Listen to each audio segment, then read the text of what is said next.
என் அன்பு தேவ பிள்ளையே, நீ தனிமையில இருப்பதற்கு, மனசு உடைஞ்சிருப்பதற்கு, நீ துக்கப்பட்டுக்கிட்டு இருப்பதற்கு, நீ அழுவதற்கு, நீ கண்ணீர் விடுவதற்கு உன்னை யார் கட்ட வைக்க முடியும்?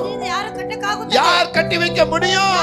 உன்னை சார்ந்தவங்க தான் உன்னை கட்டி இருக்கிறாங்க. நீ தனிமையா இருக்கிறது உன்னை சார்ந்தவங்க தான். நீ துக்கப்படுவதற்கு உன்னை சார்ந்தவங்க தான். நீ அழுவதற்கு உன்னை சார்ந்தவங்க தான். நீ கண்ணீர் வடிப்பதற்கு உன்னை சார்ந்தவங்க தான். உன் பக்கத்துல தான் இருக்கிறாங்க. உன்னை நேசிக்கிறவங்க தான்.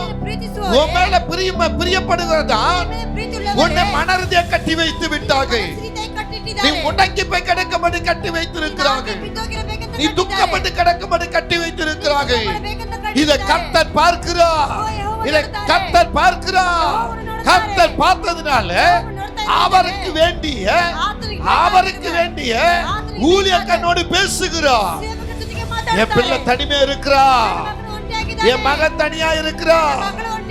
அருகாமை இருக்கிறவர்களே துன்பப்படுத்தி, துக்கப்படுத்தி, அள வைத்து, கண்ணீர் வடிக்க செய்து இன்னைக்கு ஒடுங்கி போய், முடங்கி போய் கிடக்கிறத பார். என் ஊழியக்காரனே, என் ஊழியக்காரனே, நீ போ, ನೀ ಹೋಗು ಎನ್ ಮಗಳಪ್ಪ ನನ್ನ ಮಗಳನ್ನು ನೋಡು ಕಟ್ಟವ್ರೆ ಆ ಕಟ್ಟನ್ನು ಬಿಚ್ಚು